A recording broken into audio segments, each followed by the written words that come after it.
దేవునికి స్తోత్రములు కలుగునుగాక. దేవుడు మాకును మా కుటుంబమునకును దేవుడు దయచేసినటువంటి ఆయుష్ను ఆరోగ్యమును బట్టి, తన హస్తస్పర్శ చేత కలిగినటువంటి స్వస్థతను బట్టి దేవునికే వందనాలు చెల్లించుకుంటున్నాను. మహాదేవుడు మీ అందరి యొక్క ప్రార్థనలను ఆలకించి ఈ దినమునకు నేను మరలా తిరిగి కోలుకొని దైవ సందేశాన్ని ఇవ్వడానికి దేవుడు మంచి గొప్ప కృపను దయచేశారు.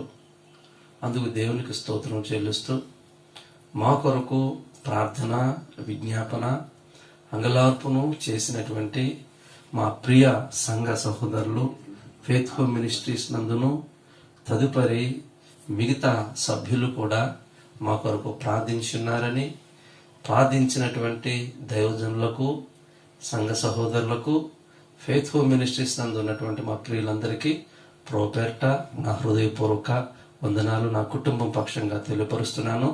నేటి దినపు ఆరాధన కొరకై మనం సిద్ధపడదాము.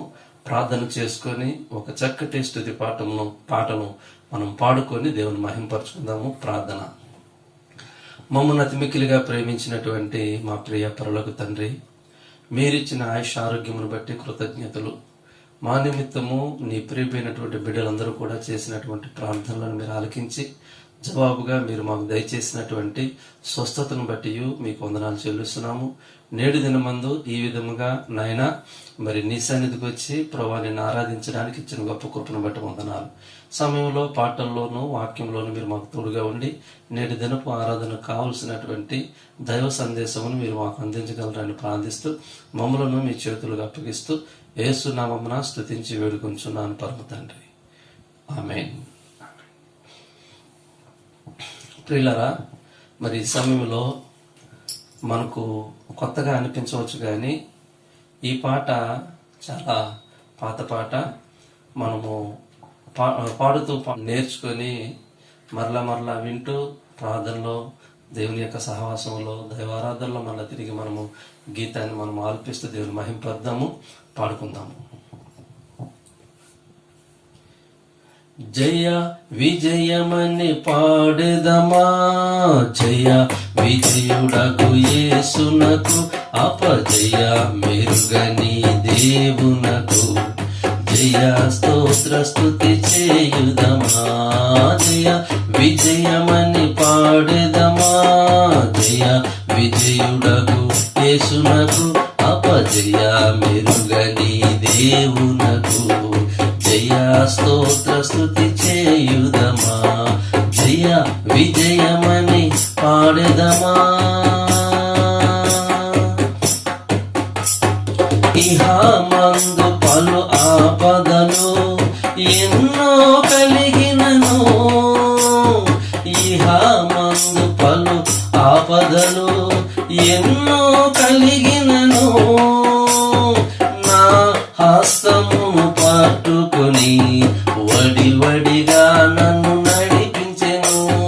మా హస్తమును పట్టుకొని వడివడిగా మమ్ము నడిపించెను. జయ విజయమని పాడెదమా, జయ విజయుడగు దేవునకు, అపజయ మెరుగని దేవునకు జయ స్తోత్ర స్తుతి చేయుదమా. జయ విజయమని పాడెదమా.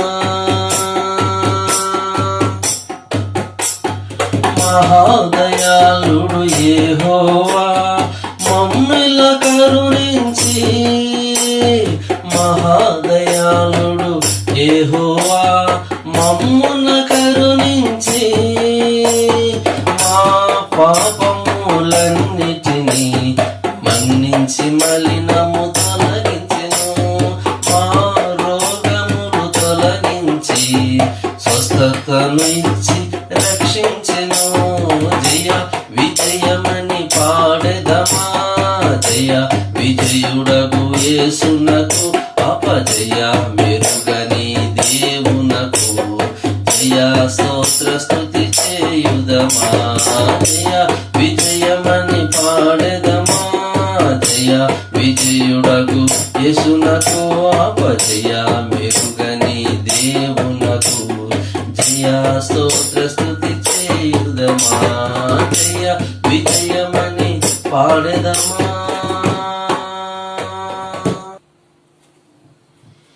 దేవునికి స్తోత్రములు కలుగునుగాక. ప్రభునందు ప్రియమైనటువంటి సహోదరులందరికీ ప్రభు పేరట వందనాలు తెలియపరుస్తున్నాను. ప్రియులారా, ఈ సమయంలో మనకు పరిచయం ఉన్నటువంటి లేఖన భాగము కీర్తనల గ్రంథము 91వ కీర్తన 1వ వచనాన్ని మరియు 5, 6 వచనాన్ని ఈ దినపు ధ్యానం కొరకై మనము ఆ వాక్యాన్ని ధ్యానం చేసుకుందాం, చదువుకుందాం. మహోన్నతుని చాటున నివసించువాడే సర్వశక్తిని నీడను విశ్రమించువాడు. మరియు 5, 6 వచనాలు.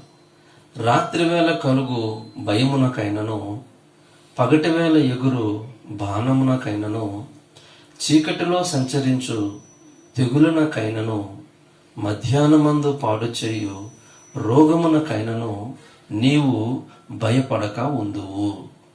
ప్రియులారా, చిన్న మాట ప్రార్థన. పరిశుద్ధుడా, ప్రేమగల మా దేవ, చదువుబడిన లేఖనాలు మీవి. దాసుడు మీ దాసుడు, నేను అయోగ్యుణ్ణి, నన్ను మరుగుపరిచి వింటున్నటువంటి మా ప్రియ సహోదరి సహోదరులందరితోనూ మాట్లాడమని యేసుక్రీస్తు నామమున వేడుకొంచున్నాను పరమతండ్రి, ఆమేన్. ప్రియులారా, మహోన్నతుని చాటున నివసించువాడే సర్వశక్తిని నీడను విశ్రమించువాడు అనే లేఖనం సెలవిస్తా ఉన్నది. ఈ మాటను మనము జాగ్రత్తగా గ్రహించాలి. మహోన్నతుడు అనగా దేవాది దేవునికి ఇవ్వబడినటువంటి బిరుదులలో లేదా భక్తుడు పిలుచుకునేటటువంటి అనేక ఉన్నతమైనటువంటి పేర్లలో ఇది కూడా ఒక పదము. మహా ఉన్నతుడు అనగా మహాశ్రేష్ఠుడు, మహా గొప్పవాడు, మహా ఘనమైన వాడు అని అక్కడ లేఖనము అర్థమిస్తున్నది. ఆయన చాటున నివసించేటటువంటి మనుషుడు నిజముగా దేవుడు ఇచ్చేటటువంటి సర్వశక్తులతో కూడినటువంటి నీడ విశ్రమిస్తాడు అనగా అనుభవిస్తాడు అని అర్థం. అవును, దేవుడు మహోన్నతుడు. మానవుడికి ఉన్నటువంటి మనసు కన్నా ఉన్నతమైన మనసు గలవాడు. మనసులో ఉన్నటువంటి ప్రేమ కన్నా ఉన్నతమైన ప్రేమ గలవాడు. మనసులో ఉన్నటువంటి ధైర్యం కన్నా బహుశ్రేష్టమైనటువంటి ధైర్యం గలవాడు. మనసులో ఉన్నటువంటి జ్ఞానమునకు కోట్ల కొద్దీ మించినటువంటి ఎత్తైనటువంటి స్థానంలో తన జ్ఞానము ఉంటుంది. మనుషుడు భూ సంబంధి, దేవుడు పర సంబంధి. నిజముగా దేవుని యొక్క మహోన్నతమైనటువంటి గుణగణాలన్నీ కూడా శ్రేష్టమైనవి, అవి ఆరాధించతగినవి. అట్టి వాటిని కలిగి ఉన్నటువంటి దేవుని యొక్క చాటున అనగా దేవుని యొద్ద, దైవ సన్నిధిలో, దైవ సహవాసములో, దేవుని అడుగు యొక్క జాడల్లో నడిచేవాడే నివసించువాడు. ఆయనలో స్థిరముగా నిలబడి ఉండుటయే నివాసమును ఏర్పాటు చేసుకున్నట. నిజమే, మనుషుడు చాలా స్వార్థపరుడైనటువంటి వ్యక్తిత్వం గలవాడు. అవసరం ఉన్నప్పుడు దేవుడు అంటాడు, అవసరం తీరిపోయిన తర్వాత దేవుణ్ణి విడిచిపెట్టుకుంటా ఉంటాడు. కష్టం వచ్చినప్పుడు, వ్యాధి వచ్చినప్పుడు, భయం కలిగినప్పుడు, బాధలు తనలను బాధిస్తుంటున్నప్పుడు దేవుడా దేవుడా దేవుడా అంటాడు. అవన్నీ కూడా గట్టెక్కిన తర్వాత రక్షించిన ఆ దేవుణ్ణి విడిచిపెట్టుకుంటూ ఉంటాడు. అది అశాశ్వతమైనటువంటి జీవితము. ఈయన మాటలు విని వాటి చొప్పున చెయ్యని ప్రతివాడు ఇసుక మీద ఇల్లును కట్టుకొనినవాడు అని లేఖనము సెలవిస్తున్నది ఇట్టి వ్యక్తుల కోసమే. అయితే మనము అనగా మహోన్నతుడైనటువంటి దేవదేవుని యొక్క నీడను, ఆయన ఇచ్చేటటువంటి ఆశీర్వాదములను అనుభవించుట కొరకై మనము ఆయనలో నివాసము, శాశ్వత నివాసము అనగా దేవునితో స్థిరమైనటువంటి సహవాసపు బంధమును కలిగి ఉండాలి. అలా కలిగి ఉన్నట్లయితే నిజముగా మనం అనుభవించేటటువంటి శ్రేష్టమైన అనుభవాలను గూర్చి ఇక్కడ 5, 6 వచనాలు సమయమును బట్టి మరికొన్ని వచనాలలో ఉన్నటువంటి విభాగాన్ని మనము ధ్యానం చేసుకుందాము. ఈ కీర్తన అంతట్లోనూ కూడా జాగ్రత్తగా మనం చదివి ధ్యానిస్తే ఎన్నో ఆశీర్వాదకరమైనటువంటి అనుభవాలు ఆయనను ఆశ్రయించిన వ్యక్తులకు ఉన్నది అనే విషయాన్ని కాస్త జ్ఞాపకం చేసుకుందాం.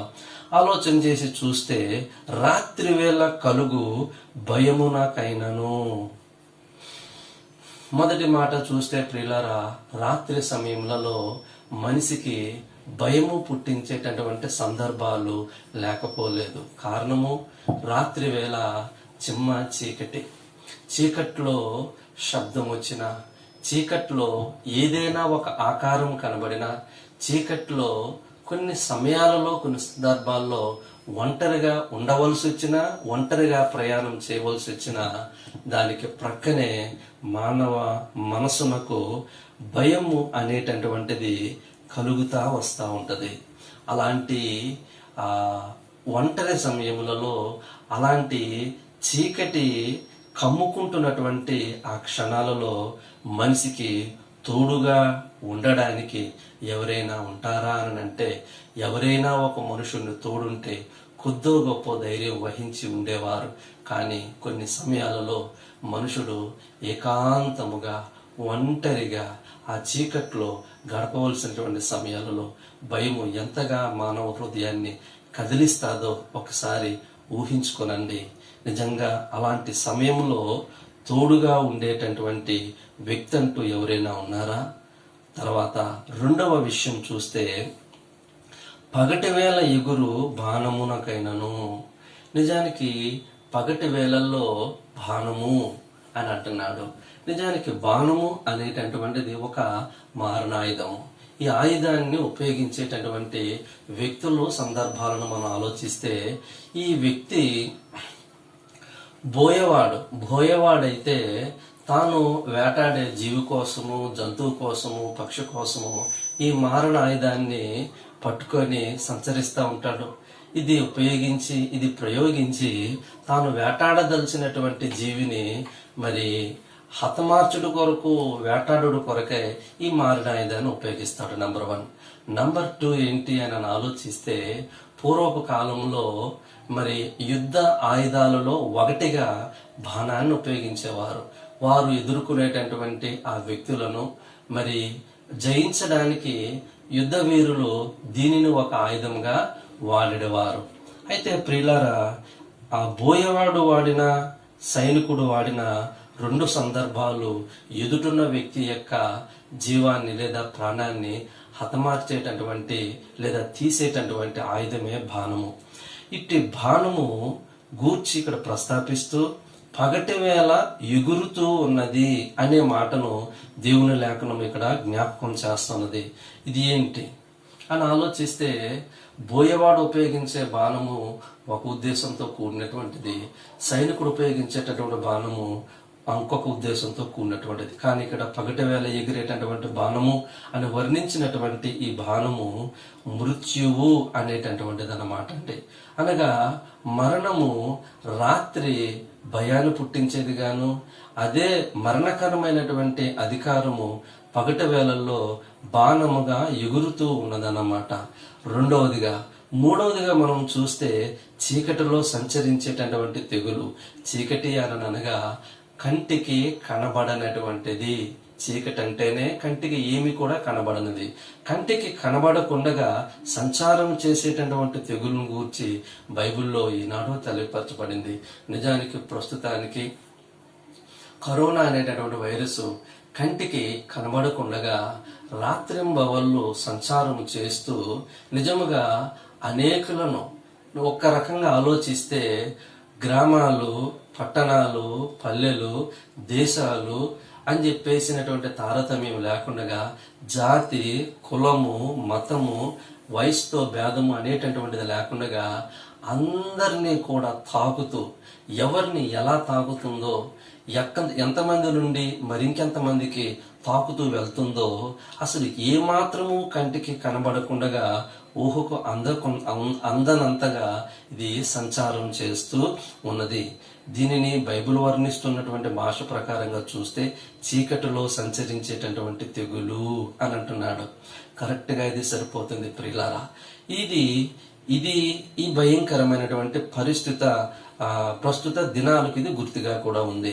మరి మధ్యాహ్నమందు పాడు చేయు రోగము అంటున్నాడు.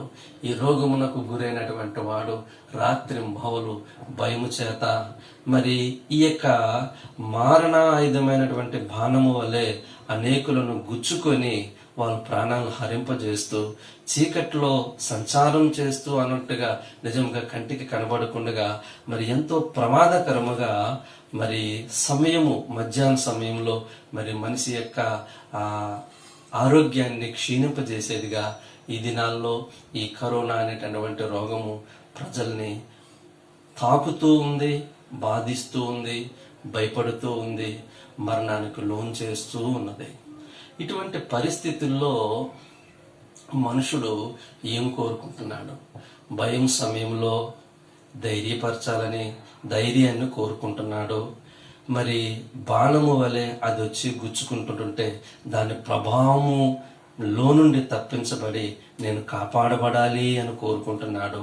కంటికి కనబడకుండగా ఇది సంచారం చేస్తూ ఉన్నది కాబట్టి ఎంతో జాగ్రత్త పడి తన ప్రాణాన్ని కాపాడుకోవాలి అని అనుకుంటున్నాడు. ఈ రోగము తన దగ్గరికి రాకూడదని వచ్చినవాడు త్వరగా తొలగించబడి ఆరోగ్యం గలవాడై తిరిగి తన యొక్క భార్య, పిల్లలు, కుటుంబాలతో సంతోషంగా క్షేమంగా జీవించాలని ఆశపడుతున్నాడు. నిజముగా దేవుని వాక్యము ఇలా చెబుతోంది. ఆశ కలిగినటువంటి ప్రాణాన్ని తృప్తిపరిచేటటువంటి వాడు ప్రభు అయినటువంటి యేసుక్రీస్తు వారు. మనుషుడు కోరుకుంటున్నటువంటి ఈ క్షేమాభివృద్ధికరమైనటువంటి దినాన్ని మరి నీకు అనుగ్రహించేటటువంటి వాడు ఉన్నాడా? నీకున్నాడా అని ఆలోచిస్తే బైబిల్ గ్రంథం ఏం తెలియపరుస్తుందని అంటే ఉన్నాడు. ఆయనే మహోన్నతుడైనటువంటి దేవదేవుడకు ప్రభు అయినటువంటి యేసుక్రీస్తు వారు. ఈ వాక్యము ప్రకారంగా చూస్తే మహోన్నతును చాటున నివాసము చేయువాడు అని సెలవిస్తోంది. నిజమే, మహోన్నతుడైనటువంటి ఆ దేవదేవుణ్ణి ఆశ్రయించడము, విశ్వసించడము, ఆయన చెప్పేటటువంటి మాటను కాస్త శ్రద్ధగా విని విశ్వాసముతో ఆయనలో స్థిరమైనటువంటి సహవాసం కలిగి ఉండడమే నివాసము. కావున ప్రియ సహోదరి, సహోదరుడా, నీవు ధైర్యంగా ఉండాలి అని కోరుకుంటున్నావు, ఆరోగ్యంగా ఉండాలి అని చెప్పేసి కోరుకుంటున్నావు, ఈ బాణము అనబడేటటువంటి మరణములో నుండి తప్పించబడాలి అని చెప్పేసి కోరుకుంటున్నావు. నిజముగా అన్ని వేళల్లో ఈ రోగము మరి బాధించేటటువంటి మిగతా పరిస్థితులు అంతట్లో నుండి కూడా తప్పించబడాలి అని కోరుకుంటున్నావు. అలా నువ్వు కోరుకున్నటువంటి దానిని జరిగించడానికే ప్రభు అయినటువంటి యేసుక్రీస్తు వారు 2000 సంవత్సరముల క్రితం ఈ లోకంలోనికి వచ్చి నీ కోసము, నా కోసము ఆయన మరి కల్వరి శిలువలో మరణించున్నాడు. మరణించడానికి ముందుగా ఆయన దేహమందు 39 కొరడా దెబ్బలు, మరి చేతులకు మేకులతో, ప్రక్కలో బల్లెపు పోటుతో నీ కొరకై ఆయన అలాగున శిలువలో శ్రమానుభవం పొంది మరణించాడు. అతడు పొందినటువంటి దెబ్బల చేత మనకు స్వస్థత కలుగుచున్నది అని సెలవిస్తున్నాడు. ఈ మాటలు తేలికపాటిగా చదువుకుంటే కుదరదు, కానీ బహుద్లోతుగా ధ్యానిస్తేనే తప్ప అది మనకు అర్థం కాదు. ఏమై ఉన్నప్పటికైనా సమయాన్ని బట్టి నేను ఒక సందేశాన్ని జ్ఞాపకం చేస్తాను. అదేమనగా పగటి వేళ ఎగిరేటటువంటి బాణము అనగా మరణాన్ని కలిగించేటటువంటి ఈ మారణ ఆయుధము పగటి వేళల్లో ఎలాగునైతే ఎదుగురుతూ ఉన్నదో మనిషిని హతమార్చే, మనిషిని నాశనం చేసే, మనిషిని చంపేటటువంటి అనేకమైనటువంటి మారణాయుధాలు, మరణకరమైనటువంటి స్థితులు ఎగురుతూనే ఉన్నవి లోకంలో. అవి ఏమిటి అని అనగా కొన్ని వ్యసనాలు అనేటటువంటివి ఎగిరేటటువంటి బాణాలతో సమానము. మరికొన్ని దురలవాట్లు, ఇవి మనిషిని ప్రాణాన్ని హరింపజేసేటటువంటి మారణాయుధాలే. అంతేకాకుండా మనిషి కళ్ళు ఒళ్ళు తెలియక చేసేటటువంటి పాపములే ఈ యొక్క బాణములు వంటివి. కనుక వీటన్నిటి యొక్క ప్రభావము మానవుణ్ణి ఇప్పుడే కాదు నిత్యల్లప్పుడూనే అవి తరుముతూ వస్తున్నవి. కాబట్టి ఇట్టి ప్రభావమునకు లోనై నిత్యనాశనము అనేటటువంటి రెండవ మరణాన్ని మరి పొందకుండా తప్పించబడాలని ఈ దినముందు నేను ప్రభు పేరట మీ అందరికీ కూడా మనవి చేసుకుంటున్నాను. దయచేసి గమనించండి. ప్రస్తుత కాలంలో మనిషి పీల్చేటటువంటి గాలి ద్వారా మనుషునికి ప్రాణహాని, ప్రాణాంతకరమైనటువంటి రోగము సంచరిస్తూ ఉన్నది అని అంటే ఇది మధ్యాహ్నమందు పాడు చేసేటటువంటి రోగము, లేదా ఇది చీకటిలో సంచరించేటటువంటి భయంకరమైనటువంటి మరణాంధకారంతో కూడినటువంటి తెగులు. ఇట్టి స్థితి నుంచి నువ్వు తప్పించబడాలి. ఇప్పటికే ఆ కరోనా అనేటటువంటి వ్యాధి వచ్చిన తర్వాత, లేదా మన పనుల నిమిత్తం, మన ప్రయాణాల నిమిత్తం సంచరిస్తూ ఉంటుండగా కూడా అది మన యొక్క పరిసర ప్రాంతాలకు రాకుండా మనం ఇప్పటి వరకు కాపాడబడ్డామని అంటే కనికరం కలిగినటువంటి దేవదేవుడు నిన్ను ఎంతగా ప్రేమించి ఆ మరణాన్ని, ఆ మరణకరమైనటువంటి రోగాన్ని అనుభవింపకుండా నేను ఎంతగా తప్పిస్తున్నాడో ఒకసారి గ్రహించుకొని ఆలోచించుకొని ఆయన ఎందుకు కృతజ్ఞత కలిగి నిన్ను తప్పిస్తూ రక్షిస్తూ ఉన్నటువంటి ఆ మహాత్ముడైనటువంటి దేవుడు ఎవరో, ఆ మహోన్నతుడైనటువంటి దేవుడు ఎవరో తెలుసుకొని ఆయన ఎందుకు భయము కలిగినటువంటి వాడిగా నడుచుకోవాలని నేను నీకు ఎంతగానో బ్రతిమలాడి మనవి చేసుకుంటున్నాను. ప్రియ సహోదరి సహోదరుడా, ఆలోచించు. బాణము అనేటటువంటి ఈ యొక్క మరణకరమైనటువంటి ఆయుధము నిజముగా లోకంలో సంచరిస్తోంది. దీనిని పాపము అనే బాణం అనొచ్చు, దుర్వ్యసనాలు అనేటటువంటి బాణం అనొచ్చు, లేదా మరి మరణము అనేటటువంటి బాణం అని చెప్పేసుకుని కూడా మనము చెప్పవచ్చు. ఇటువంటి మారణాయుధానికి బలైనటువంటి వారు బైబిల్ గ్రంథంలో కొంతమంది ఉన్నారు. ఇదే ఆయుధము ద్వారా దేవుడు మరి భక్తులైనటువంటి వారికి తెలియపరిచే సంగతి ఏంటో కూడా క్లుప్తంగా మనము గ్రహించుకుందాము. అదేమనగా, భక్తుడైనటువంటి దావీదు అనగా ఈయన దేవుని చేత మరి ఎన్నుకోబడి దేవుని ప్రజలైనటువంటి ఇశ్రాయేలీయులకు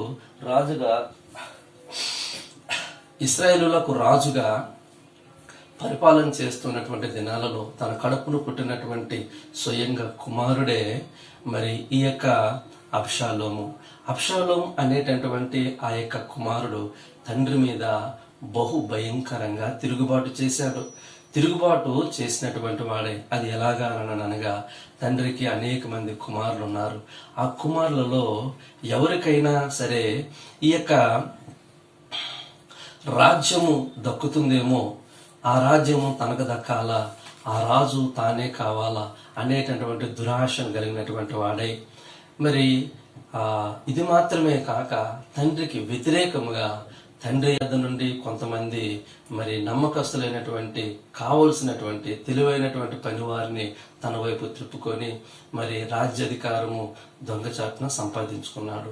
ఎంతైనా కొడుకు కదా అని చెప్పేసి రాజ్యము కొడుకుకి అప్పగించేసేసి తండ్రి అడవుల పాలైపోయాడు. ఇలాంటి పరిస్థితుల్లో మరి తనకు సలహా ఇచ్చేటటువంటి ఆలోచనకర్త యొక్క మాటలు విన్నవాడే తండ్రిని చంపేస్తే శాశ్వతంగా రాజ్యమంతా కూడా తనదవుతుంది, అప్పుడు తాను రాజ్యానంతటిని కూడా ఏలుకోవచ్చు అనేటటువంటి ఒక దురాలోచన మరి అబ్షాలోముకి ఇవ్వగానే, అనగా రాజకుమారుడికి ఇవ్వగానే, రాజకుమారుడు ఇక ఆలోచన దేవుని యొద్ద నుండి వచ్చిన ఆలోచనగా భావించి అహితోఫెల్ అనేటటువంటి వ్యక్తి తనకు ఆలోచనకర్త అయి ఉన్నాడు.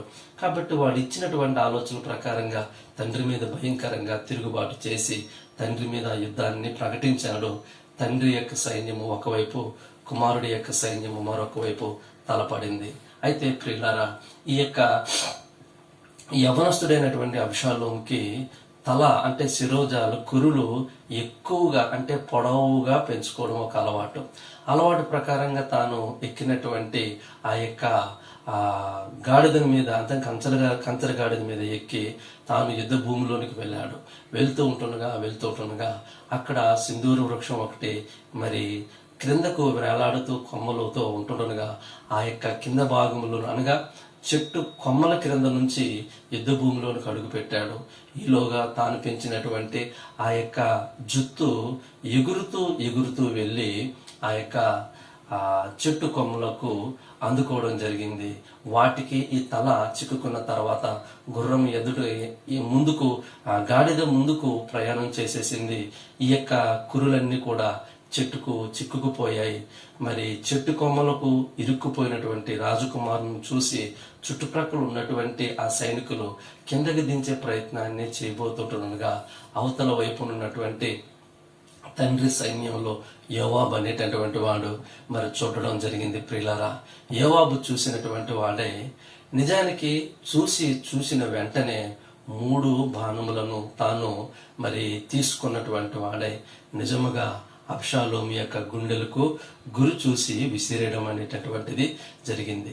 ఎప్పుడైతే ఆ బాణము గురి చూసి విసిరాడో తన చుట్టూరు తనకు సెక్యూరిటీగా ఎంతమంది కాపలా కాస్తుంటున్నా ఎవడు కాపాడలేకపోయాడు. తుదకు ఆ 3 బాణాలు మరి అబ్షాలోము గుండెల్లోనికి దిగిపోయింది. ఆ తర్వాత ఆ యొక్క బాణాల యొక్క దెబ్బకు ఆయన ప్రాణాలు అక్కడ కోల్పోవడం జరిగింది.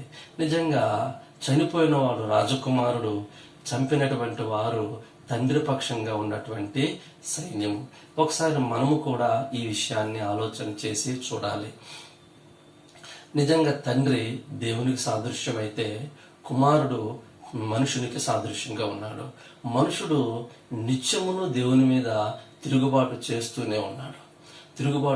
ఉన్నాడు. వాక్యం సెలవిస్తోంది, నేను పిల్లలను పెంచి గొప్పవారినిగా చేస్తేని, అయితే వారు నా మీద తిరుగుబడి ఉన్నారు అని సెలవిస్తోంది.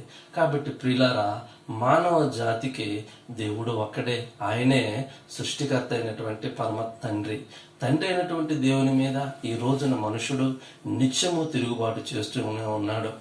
నీవు మా దేవుడవు కావు, నీవు విదేశీయుల యొక్క దేవుడవు, నీవు పలానా కులపు వాళ్ళ యొక్క దేవుడవు. ఆలోచించారా?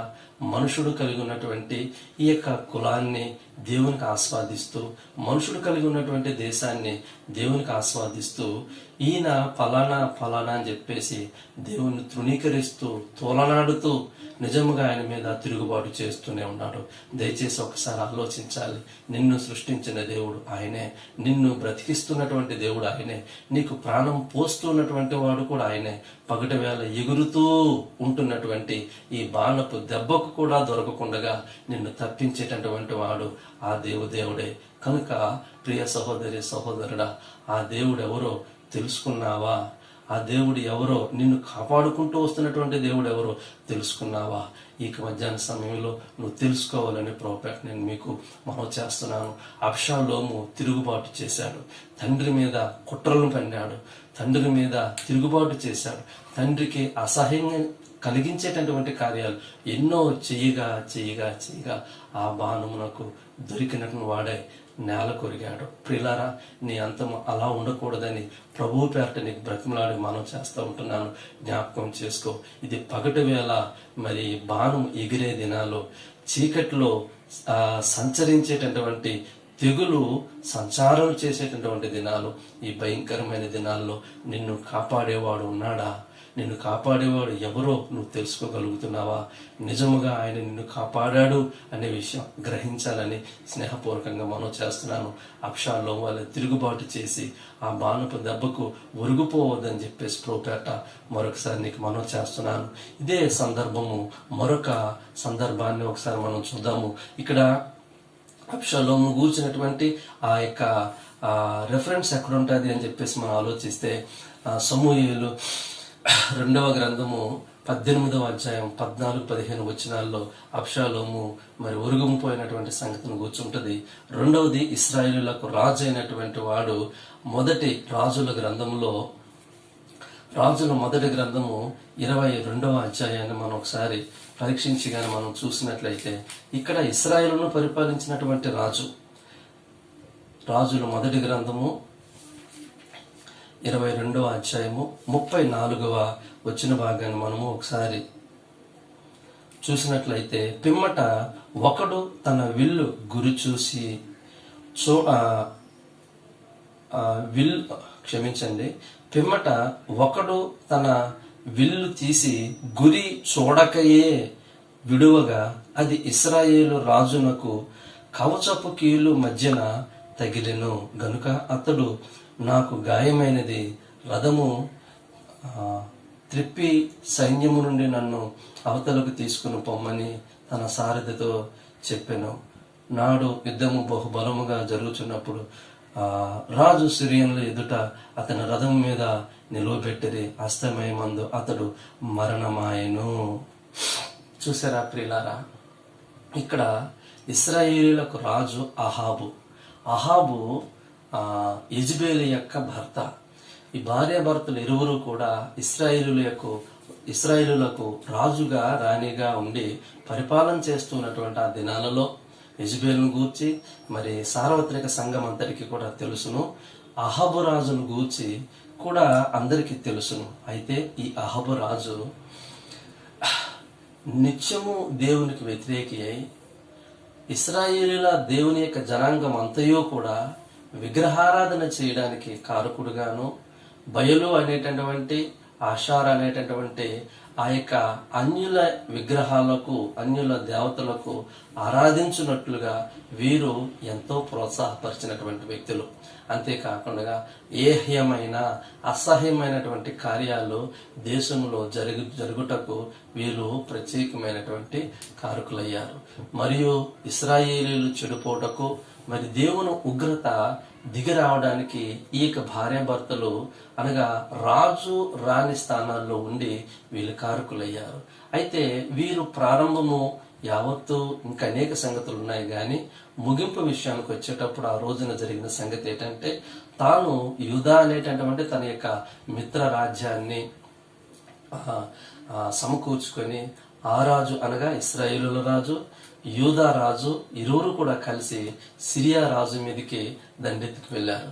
వెళ్ళిన ఆ యుద్ధ భూమిలో జరిగిన సంగతి ఏంటనంటే, ఇశ్రాయేలు రాజు కపటమైనటువంటి ఉపాయం గలవాడై, ఇదిగో నేను మారువేషంలో యుద్ధ భూమికి వస్తాను, నువ్వు రాజవేషంలోనే ఉండి యుద్ధ భూమిలోనికి రమ్మని చెప్పేసినప్పుడు ఈయన వేషాల యొక్క ఆంతర్యం తెలియలేనటువంటి యూదా రాజు సరే అని చెప్పేసి తానేమో రాజవస్త్రాలతో, ఈయనేమో మారు వస్త్రాలతో యుద్ధ భూమిలోనికి రావడం జరిగింది.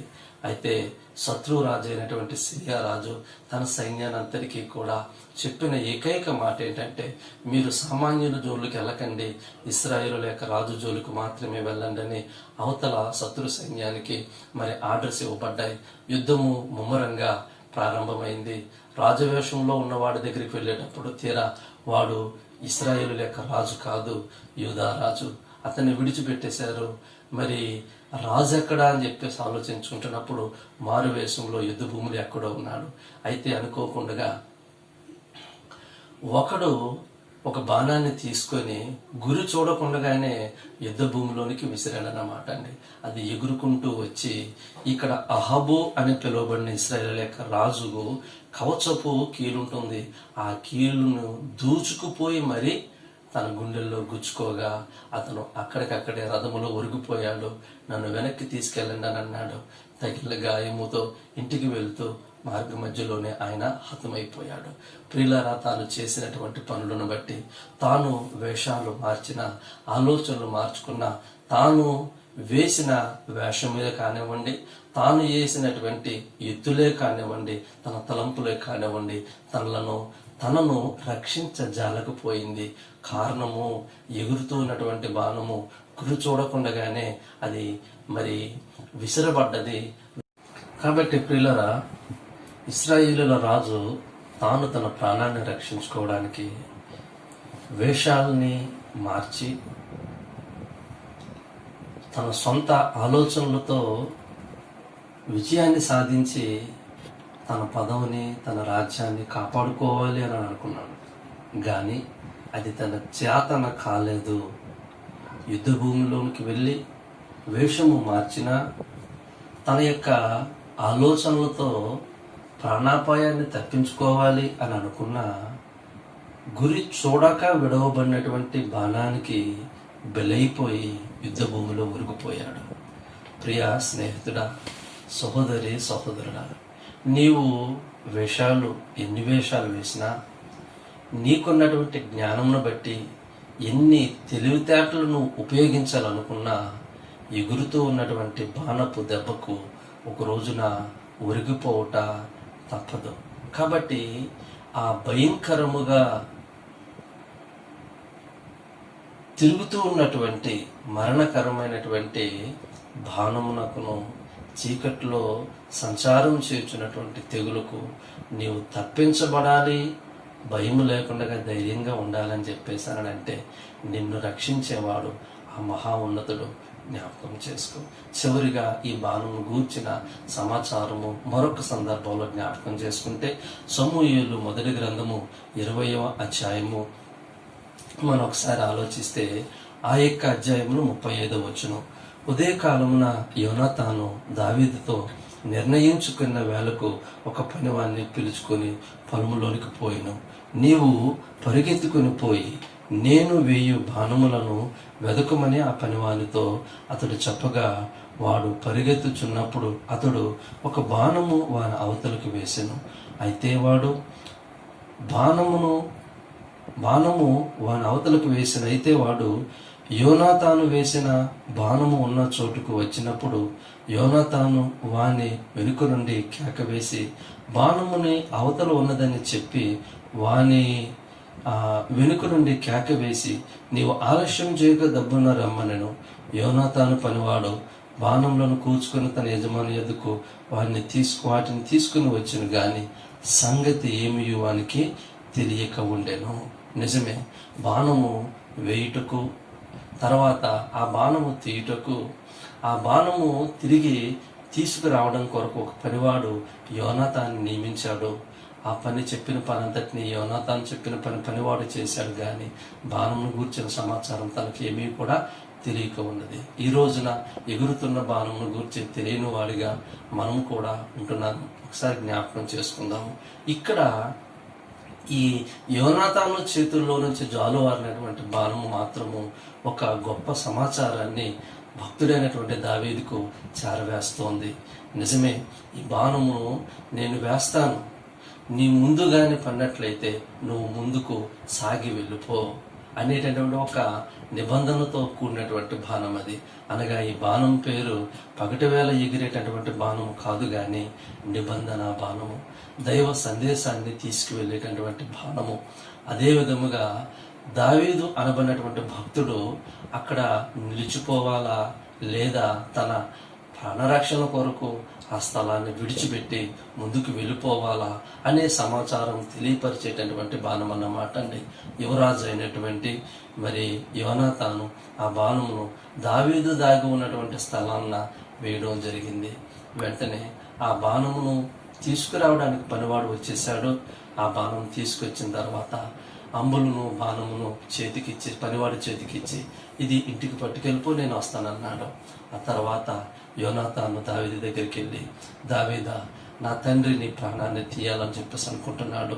నిష్కారణంగా నువ్వు మా తండ్రి ప్రాణానికి గురి కాకుండా ఉండే నిమిత్తము ఈ స్థలాన్ని విడిచిపెట్టి నీ ప్రాణాన్ని రక్షించుకోవడానికి నువ్వు ముందుకు వెళ్ళిపో అనే సమాచారాన్ని ముందు బాణము ద్వారా, ఆ తర్వాత యోనాతాను అనబడినటువంటి రాజకుమారుడు ఆ సంగతి తెలియపరచగా వెంటనే దావీదు ఆ స్థలాన్ని విడిచిపెట్టి వెళ్ళిపోయి తన ప్రాణాన్ని కాపాడుకుంటూ కీర్తన గ్రంథములో ఈ మాట పాడుకుంటూ ఉంటున్నాడు. మనం చదువుదాము. 11వ కీర్తన భాగము, కీర్తన గ్రంథము 11వ కీర్తన భాగంలో 1-2 వచనాలు మనం ఒకసారి చూసినట్లయితే, యెహోవా శరణుజొచ్చి ఉన్నాను, పక్షివల్లే నీ కొండకు పారిపోము అని మీరు నాతో చెప్పుటయ్యేలా. దుష్టులు విల్లెక్కి పెట్టి ఉన్నారు, చీకట్లో యథార్థ హృదయుల మీద వేయుటకై తమ బాణములు నారియందు సంధించి ఉన్నారు. నిజానికి ఈ విధముగా దుష్టుడైనటువంటి సౌలు రాజు ఇశ్రాయేలులకు రాజుగా పరిపాలన చేస్తున్నాడు.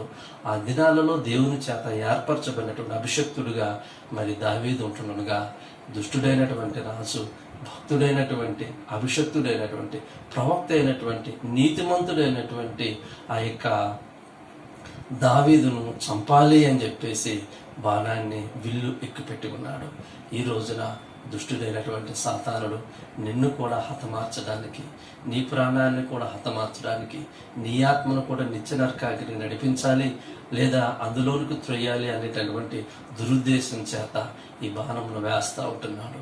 దయచేసి ఈ బాణము నీ గుండెలకు గుచ్చుకోకుండా ఉండడానికి ముందే దేవుడు యువరాజు ద్వారా మరొక బాణాన్ని, అనగా దైవ సందేశము అనబడేటటువంటి ఆ యొక్క బాణాన్ని దావీదు ముంగిట వేసి దావీదుకు వర్తమానం చెప్పింది ఏంటనంటే, ఈ స్థలంను విడిచిపెట్టి పారిపో, నీ ప్రాణాన్ని రక్షించుకోవడానికి.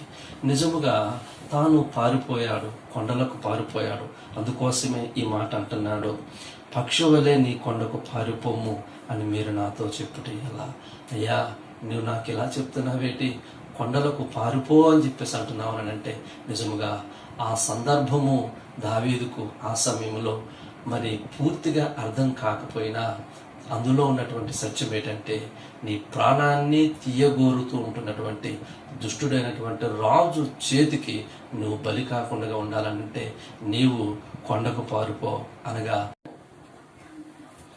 కాబట్టి ప్రియులరా, భక్తుడైనటువంటి దావీదుతో చెప్పినటువంటి మాటలే నేటి దినమందు మనము కూడా అనుసరించదగినవి. కావున పక్షి వలె నీవు నీ కొండకు పారిపోము అని దేవుడు దావీదుతో చెప్పాడు. ఆ మాటలనే ఇక్కడ మహోన్నతుని చాటున నివాసము చేయువాడు సర్వశక్తుని యొక్క నీడను విశ్రమిస్తాడు. కాబట్టి ఆ గొప్ప సర్వశక్తుని యొక్క నీడను నువ్వు విశ్రమించాలి. కాబట్టే నీవును దావీదు వలె, దావీదు పక్షిని పోలిన వాడు వలె ఎగురుతూ కొండకు మరి చేరుకోవలసిన వారు. నిజముగా మనమే ఆ యొక్క పక్షిని పోలిన వారమై కొండ అయినటువంటి దేవుని ఎద్దుకు చేరుకోవలసిన వారమై ఉన్నాము. ఆ దేవదేవుడు మహోన్నతుడై ఉన్నాడు. ఆ మహా ఉన్నతమైన దేవుని యొక్క చాటు, అనగా దేవుని యొక్క సన్నిధి, దేవుని యొక్క సహవాసము. నిజమే, అదమాను ఎక్కడున్నావు అని పిలిచే నాటికి మానవుడు ఆజ్ఞను అతిక్రమించిన వాడై చెట్ల చాటుకు వెళ్ళిపోయాడు. అలాగున దేవుని యొద్ద నుండి మొక్కల చాటుకి, సృష్టి చాటుకి, ఈ విధముగా తనలను కాపాడలేనటువంటి, రక్షించలేనటువంటి వాటన్నిటి యొక్క శక్తుల చాటుకు వెళ్ళినటువంటి మనుషుడు ఈ రోజున ఈ యొక్క పగటి వేళ ఎగిరే బాణానికి, చీకటిలో సంచరించేటటువంటి తెగులకు గురై బలవుతూ ఉంటున్నాడు. ఇదే తిరుగుబాటు చేసిన వాడిగా అబ్షాలోము బాణానికి ఒరిగాడు. ఇశ్రాయేలులకు రాజుగా ఉండి గొప్ప స్థానంలో ఉండి కూడా విషాలు వేసి జీవితాన్ని తుదకు నాశనం చేసుకున్నాడు. ఈ బాణానికి గురయ్యాడు. అటువంటి పరిస్థితి మనకు రాకుండా ఉంటున్నట్లు భక్తుడైనటువంటి దావీదుకు దేవుడు పంపించిన సమాచారంనే ఈరోజు నీ ఎదురుకు కూడా పంపిస్తున్నాడు. ఈ ఆశీర్వాదకరమైనటువంటి అనుభవాలు నువ్వు పొందుకోవాలని ప్రభుపేట నేను నీకు మనవి చేస్తున్నాను. ఆ ఆశీర్వాదపు వచనాలు ఈ 91వ కీర్తన అంతట్లోనూ కూడా ఉన్నది. దేవుడిచ్చేటటువంటి ఆ గొప్ప రక్షణ ఎటువంటిదో మరొక మాటను మనం చదువుకొని ముగించుకుందాము. ఇదే కీర్తనలో వచనము 11లో ఇలాగున రాయబడి ఉన్నది, నీ మార్గములన్నిటిలో నిన్ను కాపాడుటకు ఆయన నిన్ను గూర్చి తన దూతలను ఆజ్ఞాపించును. చూసారా, ఒక మనుషుడికి కాపుదల పెట్టడానికి, కాపాడడానికి ఒక దూతను దేవుడు కావలిగా ఉంచుతాడు అని అనంటే, నిజముగా మనుషుడికి దేవుడిచ్చేటటువంటి ప్రాముఖ్యత, ప్రాధాన్యత ఎంతో ఒక్కసారి మనం ఆలోచించుకొని ఇట్టి గొప్ప దేవుని ఆశ్రయించి ఆ మహోన్నతుని చాటున శాశ్వతంగా నివాసం ఉండే నివాసాన్ని ఏర్పాటు చేసుకోవాలని ప్రభుపేట మనం చేస్తున్నాను. వింటున్న సహోదరుడా, నీవు దేవునితో కలిగినటువంటి సహాసము శాశ్వతమైనదా, అశాశ్వతమైనదా, స్థిరమైనదా, అస్థిరమైనదా? అవసరాన్ని బట్టి వెళ్ళేవాడుగా ఉన్నావా? అవసరం తీరిన తర్వాత మానుకునేవాడుగా ఉన్నావేమో గమనించుకో. అటువంటి పరిస్థితి కానీ కలిగి ఉన్నట్లయితే ఇప్పుడే మనసును పశ్చాత్తాపం చెంది శాశ్వతంగా దేవునితో సహవాసం కలిగి ఉండాలని మనం చేస్తూ ఈ మాటలు ముగిస్తున్నాను. ప్రార్థన. పరిశుద్ధుడా, ప్రేమ గల దేవ, ఇంతవరకు నడిపించినందుకు వరకు వందనాలు. పాటల్లో నడిపించిన మా దేవ, వాక్యంలో కూడా నడిపించావు. విత్తబడిన వాక్యం ప్రతి వారి హృదయంలో నాటబడి ఫలించినట్లుగా చేయండి.